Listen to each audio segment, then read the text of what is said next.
Okay, in this question, what do we have in this question, Julia? What do we have in this particular question here? Lecture 4, question 3. What's going on in this question? We have an owner of a mortgage company who wants what? Wants to do what?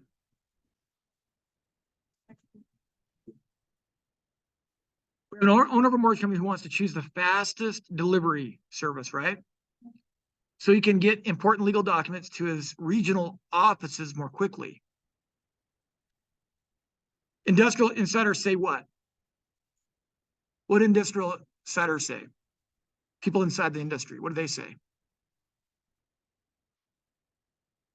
What do they say about UPX and IPS? They say what? What is that? That is a testable hypothesis. Here, what do we call that statement? Is that the null hypothesis or the alternative hypothesis? What does the null have? 2 L's?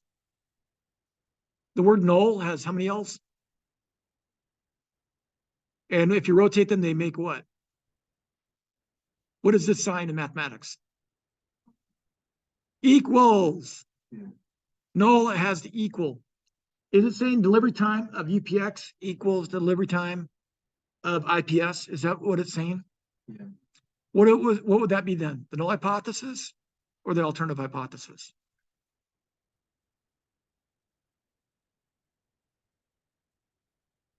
Is it the null or the alternative? It's the null hypothesis, right? What we're saying is, what that statement is saying is the average of UPX is equal to the average of IPS. Right? Now, if I subtract this from that, what do I got?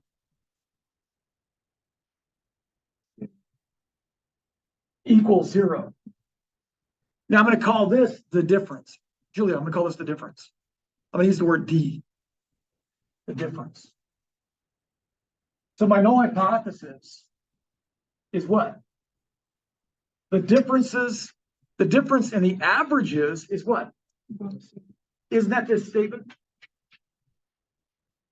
Delivery times are the same. If the delivery times are the same, isn't there differences equal to 0? Right? If this one averages 10 days and this one averages 10 days, what's the difference in the averages? 0. 10 is the same as 10. Right? Hopefully it's not 10 days. Maybe it's 10 hours, right? This is 10 hours, this is 10 hours. On average, this is 10 hours, this is 10 hours. Delivery times are the same. Their difference is equal to 0. That's the null hypothesis, right? Okay, so UPX charges more.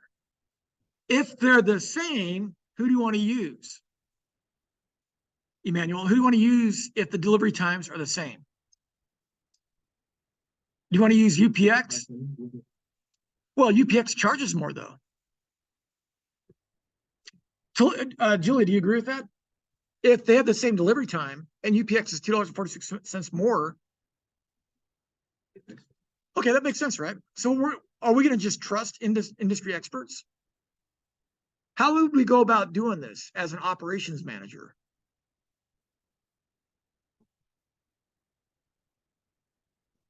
How about we send a package to Minneapolis, Julia and Emmanuel? How about we send a package to Minneapolis via UPX and IPS? And see which one's better, right? Better means faster. We do the same thing for Tampa, Tucson, Milwaukee, Pittsburgh, right? These are our offices, right? And then we can calculate their differences, right? We can calculate their differences. Okay, so how are we going to calculate these differences? What are we going to do? We're going to copy this into what? Excel. So I'm going to grab the table. I'm going to grab the table like I did, and numbers and letters outside the table, right? I grabbed the T. I'm going to copy that to Excel.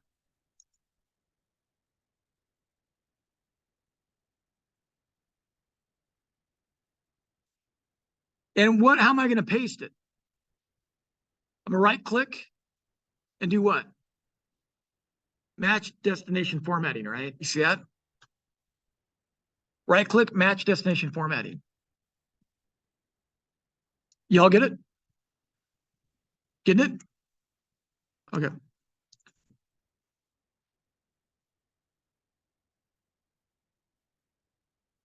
So let me know when you're there. I'm really hungry. Hungry. I don't need this T down here. I don't need that dot. Also, I'm going to put my Excel on one side of the page. See, I'm going to put Excel over here. Everybody see that? I got Excel over here. I'm going to put my mouth and math problem on this side, right?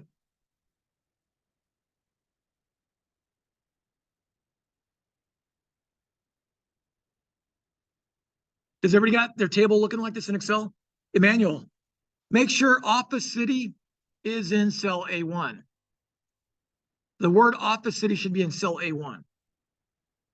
I know you like to put it in row 50. I'm not sure why you do that, Emmanuel. When you're building a spreadsheet, you want to put it in the top right-hand corner. Does everybody have Office City in cell A1? Let's down here under UPX, let's type average. Let's type average down here. And we're going to highlight the cells above it.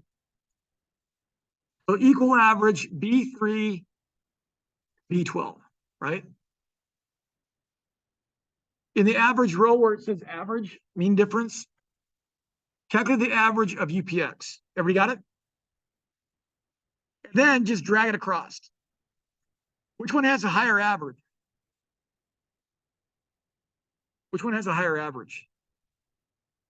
I have IPS. What's your average for IPS, Julia? What's your average for IPS, Emmanuel? Okay, so what do you have for UPX? What do you have for UPS? Are they the same? So is that enough? What's the probability, Julia, that they're equal? What's the probability that these means are equal? What's the probability? Now you remember this is random sampling, right? This is random sampling. Well, maybe this is on a Monday. Maybe these packages are shipped on Monday, right? But on Tuesday, will they be exactly the same averages? So how many different means, theoretically, could UPX's average be? How many means could it be? Infinite many. Infinite many values for the mean for UPX. How many different means, sample means, could we have for IPS? Infinite many. And so we have infinite many choices for one, and we have infinite many choices for the other. What's the probability those two things are equal? What's the probability these means are going to be equal? 0. It can happen. It could be the case that on day 5,000 of this experiment, that these two things are equal. But the rest of the time, they're not, right? So we can't go by difference in averages. There's going to be a difference statistically. What we have to conclude is that difference significant? So we have to know their standard errors. We have to build a test, a hypothesis test, right? Okay, so now what do? We're going to calculate what? We're going to calculate their differences, right? How do you calculate? Which one's going to be longer? Which one takes longer? IPS, right? In all our cases, IPS is longer, right? So we're going to do equal C3 minus D3. You can just use your keys, your arrow keys, right?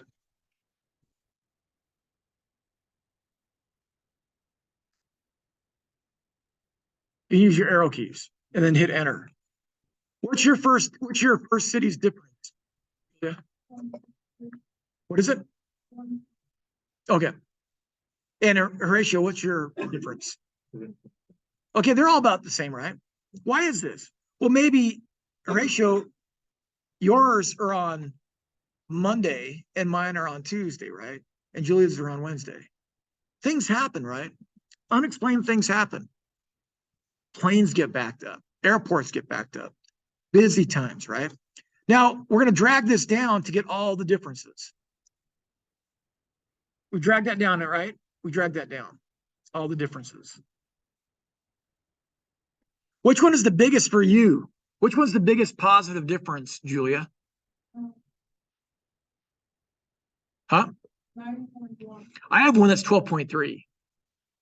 Horatio, what's your biggest difference? Positive, biggest difference. Okay. What's your biggest negative difference, Horatio? Or Emmanuel? I'm thinking your name starts with H. What is it? I have a -7. What's your biggest negative number, Julia?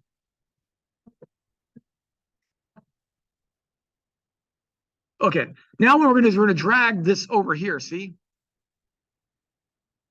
My average difference is 1.76. Is it positive? What does a positive difference mean here? Which one's slower? Which one takes more time? IPS or UPX? IPS. It's just the average, Emmanuel. You can just drag it from the right. Yeah. You got it? You good? Yeah. What's your average difference? What's your average difference? 277. 277? What's your average difference, Julia? Right here. Now, if I take the difference of these two, do I get 1.76? Yeah, right. You see that? Okay, so what I'm gonna do is I'm gonna pull this down here like this. There's my mean difference. Okay. Now, the first question in my open math problem is what? The underlying statement is, what do we call that underlying statement?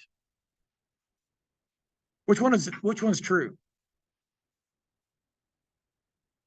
What's the good choice there? What? Yeah. Null? Julia, you think null? We already mentioned that, right? The null hypothesis, there's an equal sign there, right? But it's rotated. In the word null, look, the word null, Julia, the word null, the equal sign has been rotated. See that? The null always includes the word equals. And that's what we established earlier, right? The same. The company's delivery times are the same. That means equal. So the null hypothesis is equals here, right? What's the alternative hypothesis? What's the opposite of equals?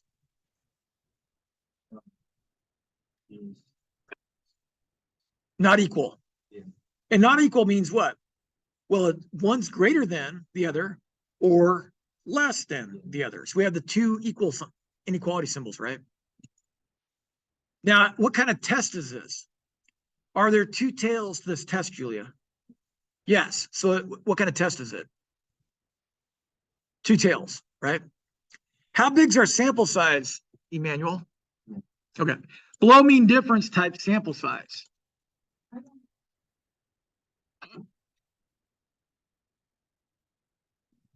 You got it?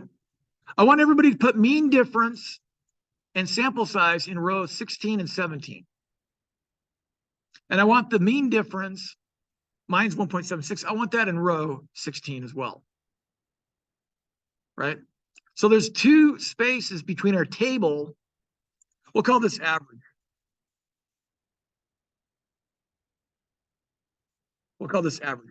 Right? We got two averages there, right? I want mean difference in row 16. The average of the differences in row 16. I want sample size in row 17. Okay, so how we define the sample size? We need to count. What do we want to count? We want to count the delivery times to the individual cities, right? It should be 10. We don't want to type 10, right? Why don't we want to type 10? We may add a city to our study, right? So we're going to use count D3 to D12. Got it, Emmanuel? Okay, should have 10. Choose left justify too.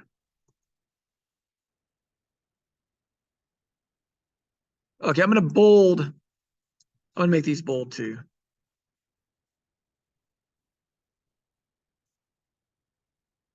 I'll leave these just numbered. Yep.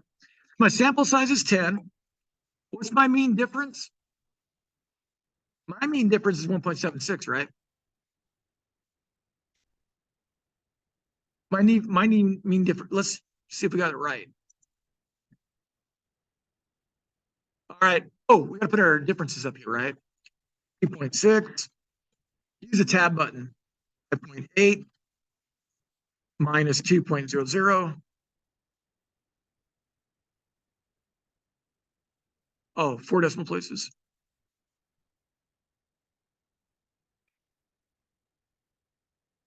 I don't have to. I like minus 2.00, 6.2123, negative 1.9, 123, 4.4, 123, negative 4.5, 123,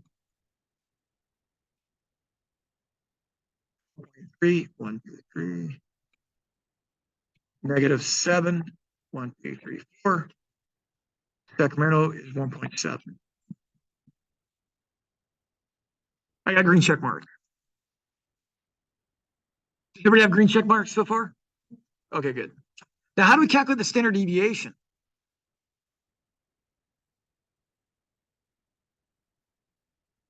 Calculate the standard deviation. We got to start typing.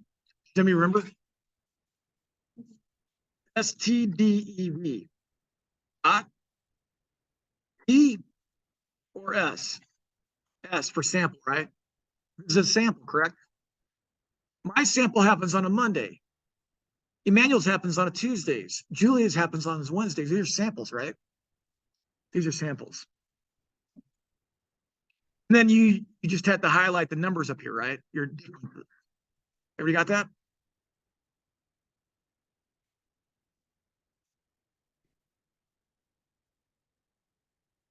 Got it, Emmanuel? Yeah. Okay.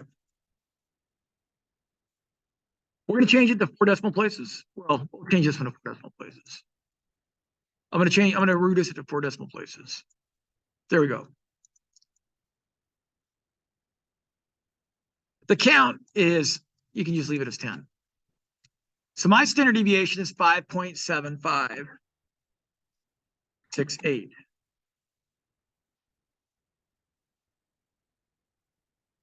5.7568. Hit enter to check. I got the answer right. Okay, everybody got it? Yeah. All right. Now we want to do the standard deviation. We want to do the standard error. Huh? Standard deviation? It can't be -3. Okay, share your screen.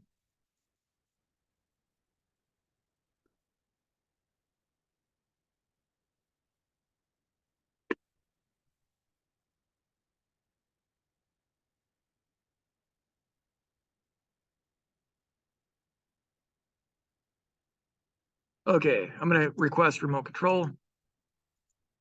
Go ahead and give me remote control. You have a minus in sign in front of it. Yeah. Yeah, standard deviation can't be negative. Okay. All right, so let me stop share. And I'll start sharing again. Okay, I entered mine in. I got the right standard deviation, right? Emmanuel, get the right standard deviation? Yeah. This is kind of cool. As you work it, you find out you did it right. This doesn't happen at other universities, guys. This only happens at Alliance University. This kind of instruction. Seriously.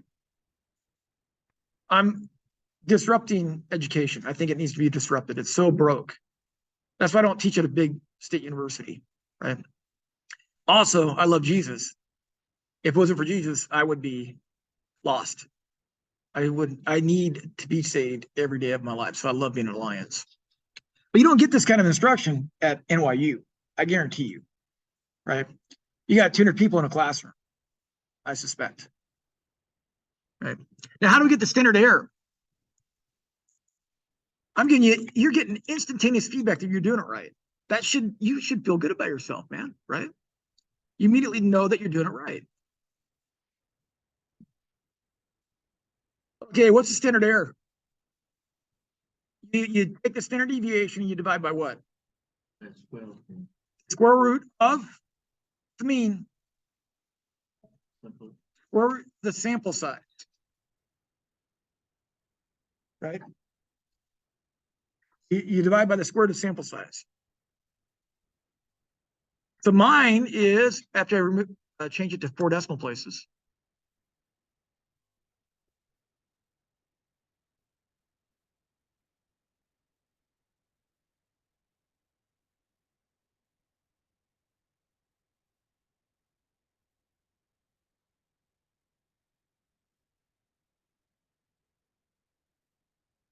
Did everybody get the standard error right? You imagine you get the standard error right?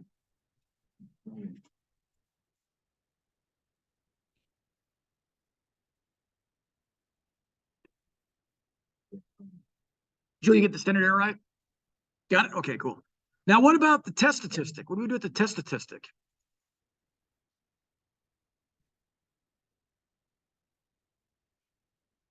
Let me ask you this question. What is the point estimate of the difference?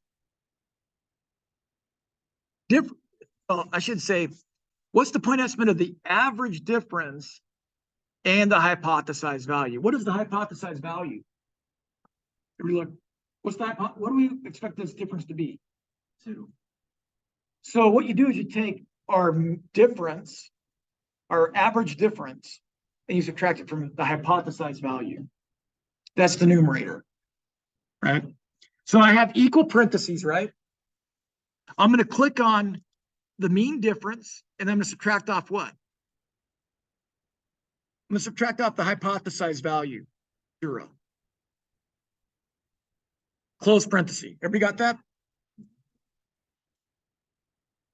Of course, that difference is what? Well, yeah, it's 1.76, right? This is what we call the point estimate of the difference.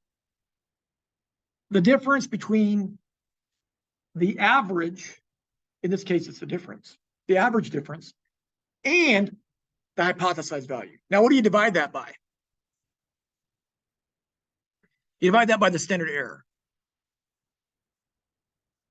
right? You divide that by the standard error. And what do you get? I get 0.9668.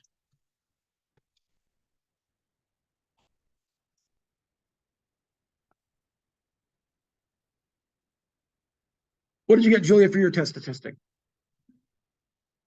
That's a pretty big test statistic, right? Did my math mark it right? Emmanuel, what'd you get for your test statistic? Oh.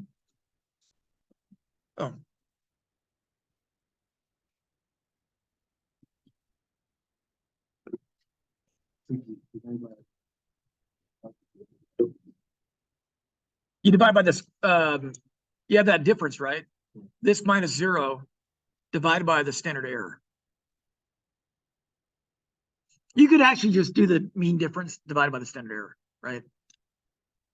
I like to use the hypothesized value because maybe in a future iteration of this, you prefer one to the other unless, on average, the one that you prefer is under 2 hours. Its mean is more than 2 hours away, right? Than the other. So the hypothesized value can change depending on the situation, right? So did you get it, Emmanuel? Yeah.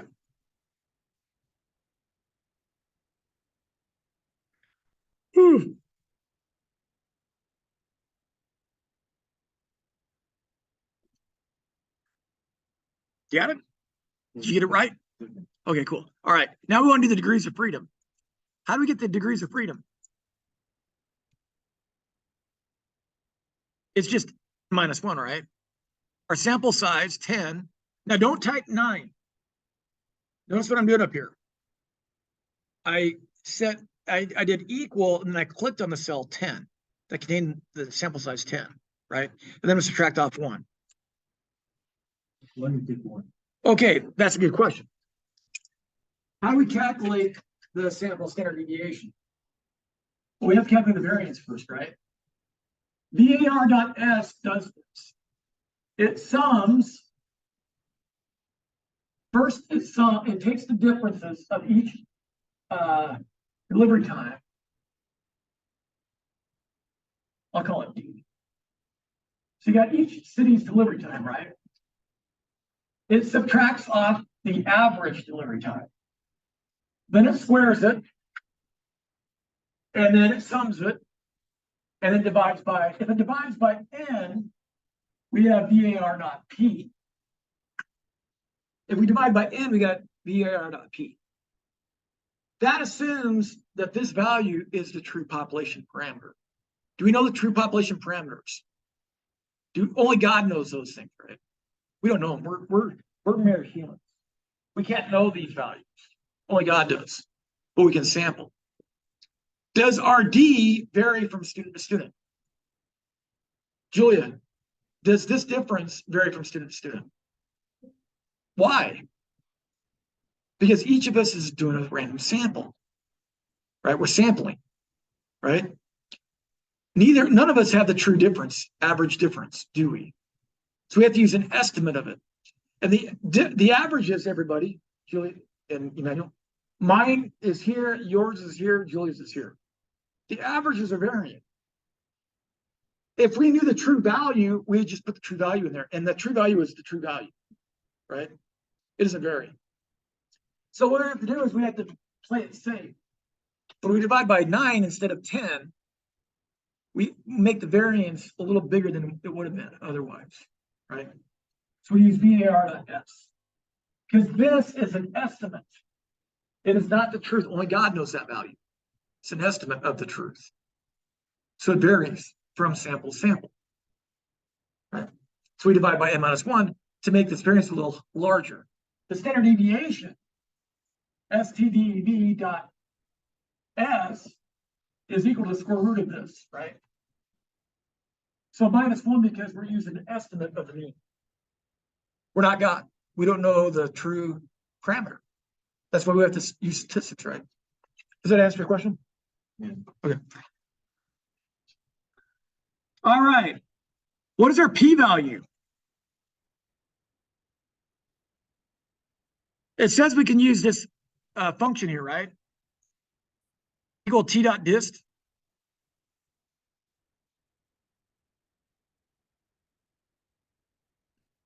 It says we can use t.dist, right? I put in that little hint there, use Excel's equal t.dist, parenthesis. What's the first thing that goes into t.dist? The test statistic, right? Emmanuel, what's the next thing that goes into t.dist after you click in the test statistic? What's the next thing? What do you see there? What's getting bold and faced? Degrees of freedom. So I click on the degrees of freedom after the comma. Right? Julia, what's the last thing we got to do? Comma true, right? Comma true. Comma true. So equal t.dist, parenthesis, click on the cell for the test statistic, comma, click on the cell for the degrees of freedom, comma, type the word true.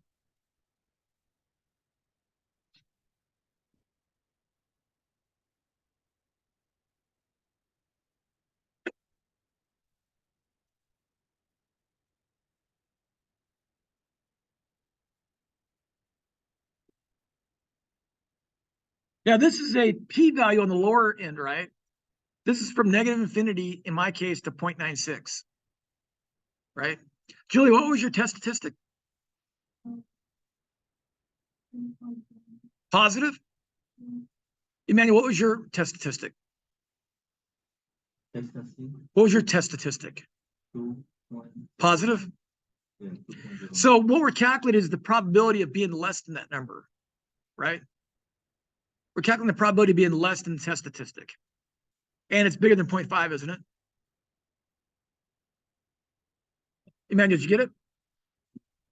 I know, don't enter it into my open math. My p-value is big. Why is my p-value so big?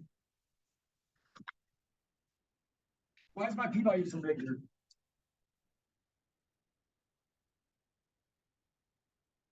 What's the center of this distribution?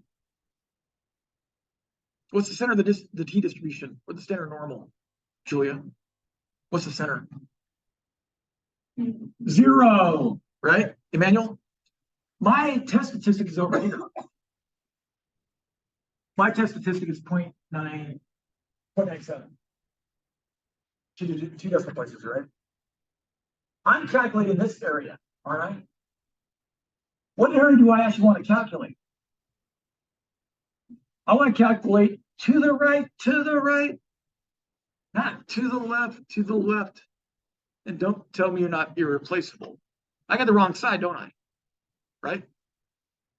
You guys have the wrong side, right? So what do you have to do? How do you get the to the right tail probability? -1. Hey, learning's going on in here. Learning's going on. There's a lot of people who take statistics. They don't know how to answer that question when they're in this type of class. We need to calculate this area, right? So we got to subtract that from 1. Are we done? So we got to subtract this from 1, right? 1 minus the t distance. You should get a small number, right? I got 0.1795. Are we done? Is yours wrong? What kind of test is it? So what do you have to do? Before you enter it, what do you got to do to the p-value?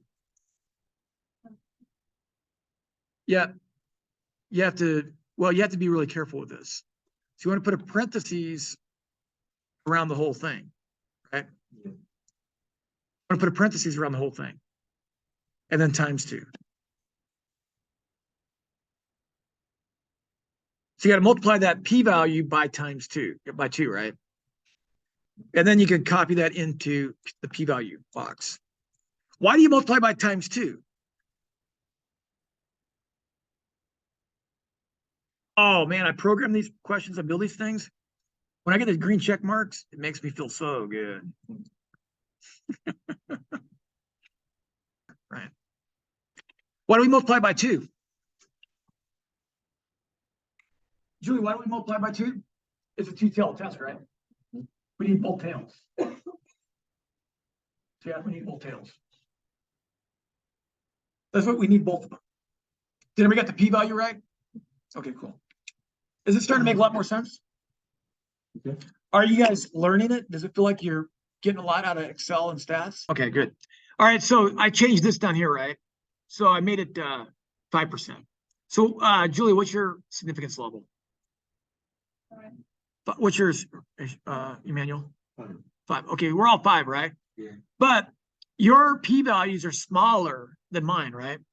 Yeah. Your p-values are smaller than 5%, right? So you're gonna have the opposite conclusions that I have. What's your difference? Is it significant or insignificant? You're out here. Yeah. So you have a what? Significant difference. Julia, you're out here, right? So you have what? I have an insignificant difference. We're gonna have different conclusions. So I cannot reject the null. What is the null? The means are the same. I cannot reject that. What are you guys going to conclude? You can reject and you can reject, Emmanuel.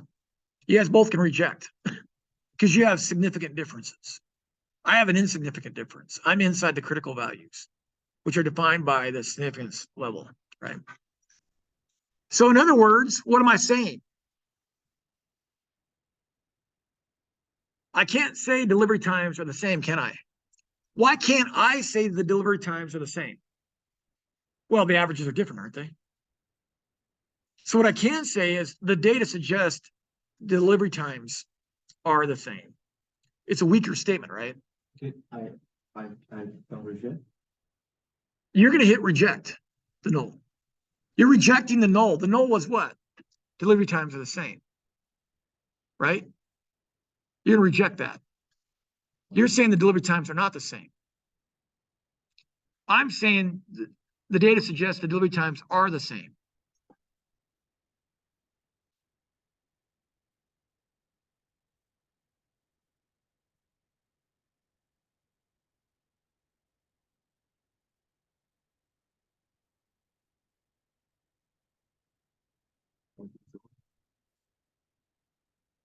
What's your p-value, Emmanuel?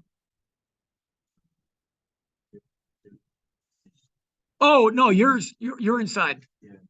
You're inside. Yeah. Your difference is insignificant. You're at the same conclusion I had. Yeah. I thought you said 0.006, but it's 0.06, right? Yeah, yours an insignificant difference.